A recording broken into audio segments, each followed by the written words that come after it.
It's now my great pleasure to introduce the president of CCP, David Keating. David has a long and distinguished career in nonprofit advocacy, including leadership roles at the National Taxpayers Union and the Club for Growth. But David's relationship with CCP actually began with him as a client. By the fall of 2006, we at CCP felt that a key point of attack on campaign finance laws were the rules regarding independent spending. The law, according to the Supreme Court's decision in Buckley v. Vallejo, guaranteed individuals the right to spend money independently of candidates, to support candidates. But at least as interpreted by the FEC, it provided that individuals who pooled their money to speak would still be subject to all the limits of the Federal Election Campaign Act. And we thought that this was a vulnerable constitutional point of attack. And it was about this same time that David appeared in my office with the same idea, essentially, for a group to fight for free speech. And so David ended up forming a group called Speech Now, and that became one of CCP's first clients. Because we were so small back then, we brought in the litigators from the Institute for Justice to help us on the case, and they did a fabulous job. I.J. Steve Simpson made the oral argument that we won 9-0 and before an en banc panel of the D.C. Circuit. And this is to take nothing away from the great work done by Citizens United and its litigators, but in my view, Speech Now is the most important case in deregulating campaign finance in the last decade. I am biased on that assessment, because it allowed for the creation of unlimited spending, not just by corporations acting on their own, but by groups of people and organizations. And that victory in court has been leveraged into victories in the legislatures where lawmakers have been loosening the rules governing political speech, realizing that if you can't beat them, you'd better join them. A couple of years after we won Speech Now, when we were searching for a new president to take CCP to the next level, we sought out David's help to identify candidates, and to our surprise, David said, I'd be interested in that position. And since then, David has been absolutely critical in helping CCP grow and become the leading organization that it is today. So it's with sincere thanks for all his work that I ask you to help me welcome CCP President David Keating.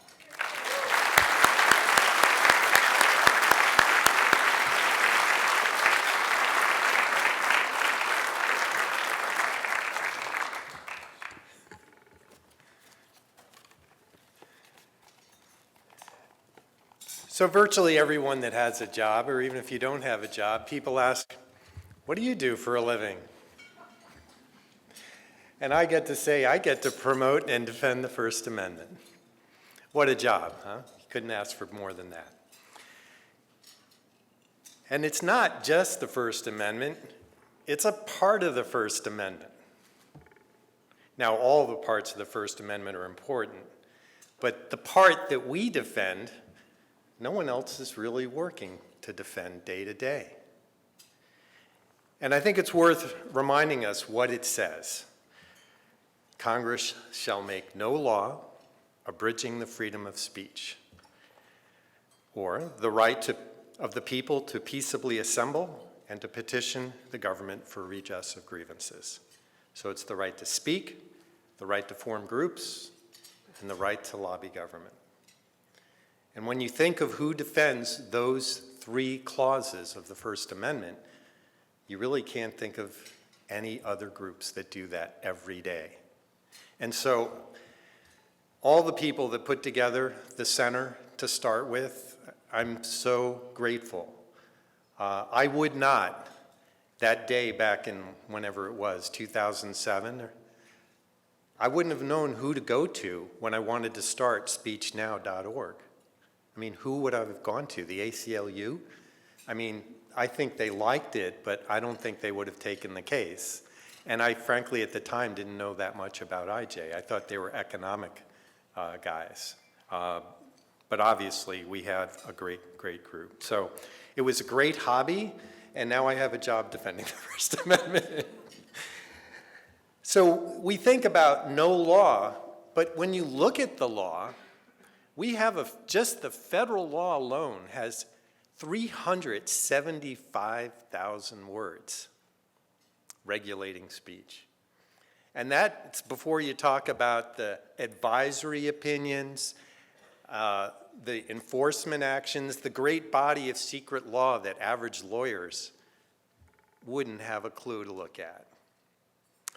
That we got a mess on our hands. Even though things are a lot better, it's still horrible. And these vague laws, not only do we have a lot of law, no one understands what it means.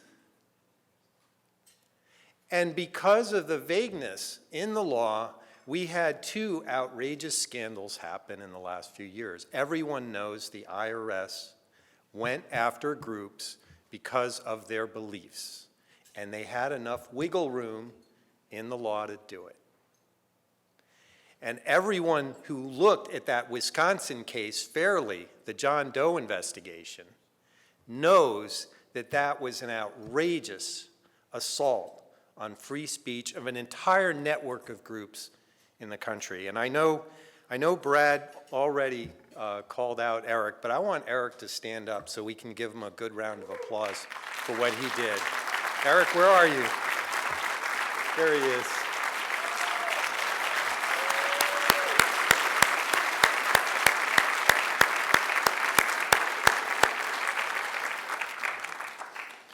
Not only did Eric speak out against this investigation when it was illegal to do so, a clearly unconstitutional law, that took courage, but he organized all the legal efforts to get this investigation stopped once and for all. It's still not quite over, even though it's probably really over. And he's also now litigating to find out how this happened in the first place. And there's probably going to be a lot of interesting information that will come out of that lawsuit. So Eric, thank you very much for everything you've done. And I also want to also thank again Jim Bopp, because the litigation that he did in Wisconsin helped set the stage to really kill that lawsuit. So that was just as important. So as Brad said, and this reminds me of a reporter that talked to me last week about this very thing. The people who are opposed to free speech that call themselves campaign finance reformers, which strikes me as a really strange name for people that advocate policies that don't help anything.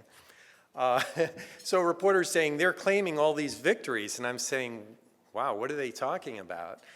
So I told the reporter, I'd say, okay, let's trade places. I'll take my victories against their victories over the last 10 years, and I reeled all these things off. And no one would make that swap. They wouldn't make the swap. I wouldn't make the swap. So we are winning. So what are they doing now? They're promoting new disclosure laws. Now, there is a role for disclosure in some cases. I'm a pretty hardcore person. I'm not that keen on much of any disclosure.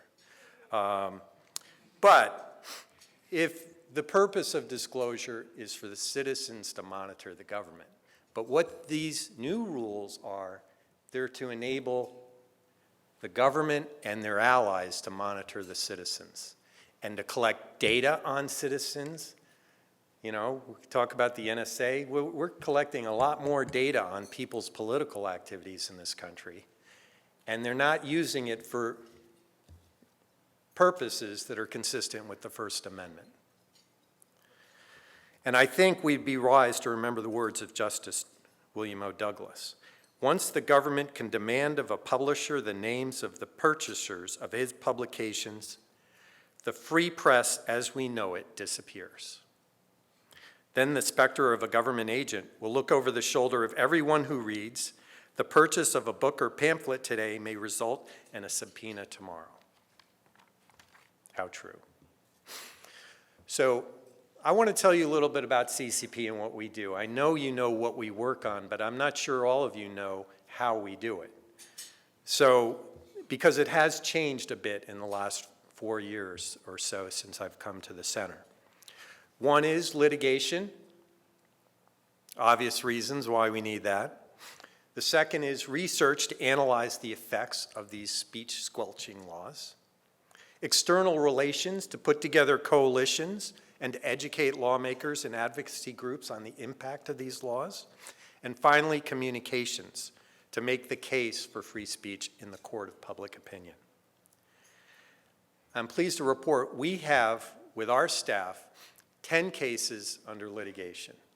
And I think dollar for dollar, we get more value out of what we do than just about any group in the nation. We have one other case that we're paying a firm to do, but we haven't paid them more than a couple $1,000s since I got there because the court has been just basically sitting on the case. So 11 total cases in litigation. By the way, we're going to win that one too. 7 of those 11 are on disclosure issues. And they've all got great facts. And if and when the Supreme Court wants to take a case on disclosure, we've got some great cases for them to take. Now, we may win some of them at the appeals court level. We've won a couple already at the district court level, so we don't know which ones will get there. But hopefully when they get there, hopefully the court will take it. As you know, that's difficult. Many of you are familiar with our fight right now with Attorney General Kamala Harris in California. She thinks that to ask people to give money, you need to first give her a list of your donors. What's up with that? I mean, what does that have to do with anything? I don't know a single person who thinks this is a good policy. And even yesterday, the IRS, the person who took Lois Lerner's job, said, you know what? Maybe we shouldn't have groups file a Schedule B to the Form 990 tax return. Now for you, we see some people who know what a Schedule B is here. Schedule B is the form where you report to the IRS the list of donors, and the form is confidential. It's not supposed to be ever disclosed. But the IRS says, gee, we can't keep this confidential as much as we'd like, so maybe we should ask people to stop filing the form. What a concept. Anyway, we hope that winds up as IRS policy, and we're going to be working hard to see that they do that. But when restrictions in free speech wind up in law, they can be difficult to remove. First thing is, it's hard to get plaintiffs sometimes. I mean, people like me just don't walk in the door every day saying, here's a great case to take down a big chunk of the campaign finance laws. It just doesn't happen. So that's one problem. The second thing is judges. Let me tell you, I've sat through a lot of oral arguments lately, and the quality of our judicial, the people in the appeals court especially, varies tremendously. And not all of these people are calling balls and strikes, or at least not the way I see balls and strikes. And then finally, a legislature is unlikely to repeal a law it passed in the first place. So while litigation's important, I believe what Ben Franklin said, an ounce of prevention is worth a pound of cure. So we work to see that a lot of these proposals don't become law in the first place. And one of the things we do, and it's led by Matt Neese of our staff, is we monitor basically all 50 states to try to find out where a threat might emerge in a legislature so we can be like Paul Revere and go to the groups who are allied with us and say the censors are coming, and you need to do something about it. And we get groups like the Chamber, the ACLU, the Right to Life, and Americans for Prosperity. All of them have representatives here tonight or have sponsored a table or both. And we get some real muscle, as I think someone else said in some state somewhere, behind the principle of free speech. And we've had a very high success rate lately. We've also, in the last year, filed over 70 comments with federal and state lawmakers and regulators. Who else does that? Who even files even a handful of comments on these kinds of issues? And last year, starting with the great help of Eric Wang, who's a senior fellow, we started doing some model legislation on some key concepts, like what is a PAC, what's a political expenditure, what is a contribution? Because I can tell you, all the state laws that define these terms are horrible. And I'm pleased to report, much to my surprise, that a lot of these concepts are actually now in state regulations in Texas and Arizona, of all places. And the Wisconsin bill that's now on Scott Walker's desk took many of the concepts and definitions that we suggested. So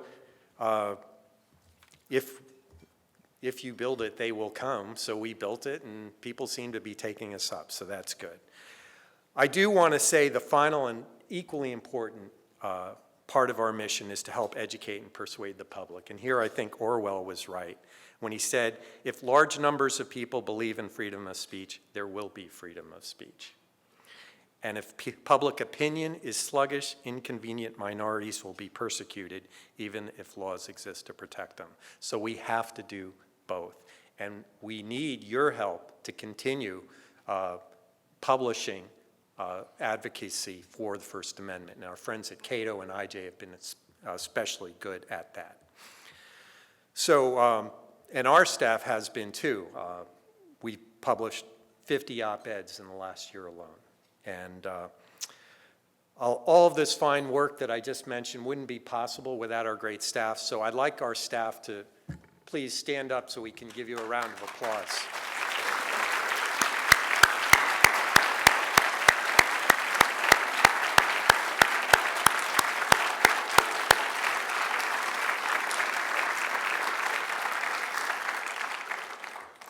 I also, before we start our video, I'd like to thank all of our sponsors tonight. I'm not going to read all of them, thankfully, but they're listed in the program. But I do want to give a special word of thanks to our gold sponsors, one of whom is anonymous, so I won't tell you who it is, and also Steve Modulewski, who's on our board as well.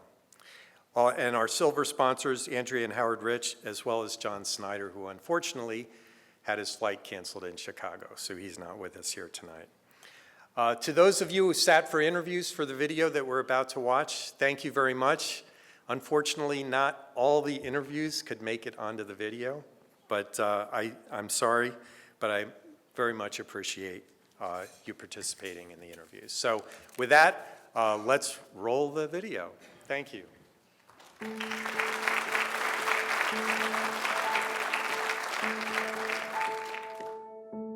We work to defend the First Amendment, but a key part of the First Amendment, the right to speak out, the right to assemble into groups, and the right to petition government. And without those rights, we can't improve our government. It's absolutely essential that somebody come to the defense of grassroots America that might want to get involved in politics. And in my experience, the Center for Competitive Politics is the only group out there who does that. Whether you have $1 million to spend on litigation or you have no money to spend on litigation, there is someone to go to help defend your right. Many of our clients are small nonprofits that can't afford an attorney even for basic compliance advice with these complex campaign finance laws. It's an extremely difficult task. We're dealing with laws that are extraordinarily complex. The Supreme Court's decisions in this area are routinely over 100 pages. CCP really does an excellent job of taking those complex issues, breaking them down into language that ordinary people can understand, and then communicating that to the public. I'd say the mainstream news media certainly is still biased in favor of speech restrictions, but in some cases at least they've had to now grudgingly recognize that there is a respectable competing point of view, and it's that which is so effectively articulated by the Center for Competitive Politics.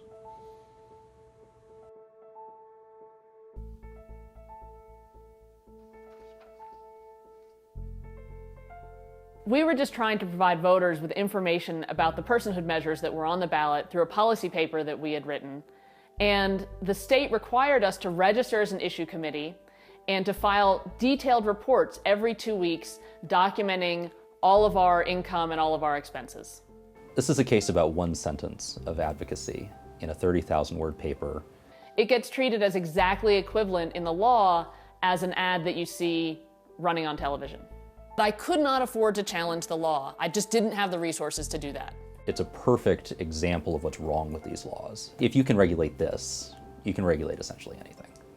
The trial was in early October, and so it was mid-October when we got the ruling. We won the trial resoundingly, and the state nonetheless appealed. And we've argued that case, and we're waiting to hear what the 10th Circuit has to say. It was just such a sense of relief that I didn't have to do it this time. And at least we had taken a big step forward in terms of improving Colorado law. We worked with people to gather signatures on a spending cap measure in Oklahoma. The Attorney General came after 3 of us, arguing that some of the people who gathered signatures were not state residents, and attempted to put us in prison for 10 years. And I think the key thing that they were trying to accomplish was to block us from putting a measure on the ballot that they knew the people would support. And they were willing to block us by trying to, in short, destroy our lives. There are so many laws and so many victims out there that having CCP willing to do this and being able to raise the funds needed to do it is really a vital service. They might have gotten away with it if the Center for Competitive Politics wasn't there to challenge that underlying law about residency among petition circulators. SpeechNow.org is, in my mind, the most important campaign finance case of the last decade, even more important than Citizens United, which gets a lot more press and is a very important case, and important because it went to the Supreme Court. The SpeechNow case created the super PAC. We wanted to pool our money and speak to other Americans and ask them to vote for certain people for office.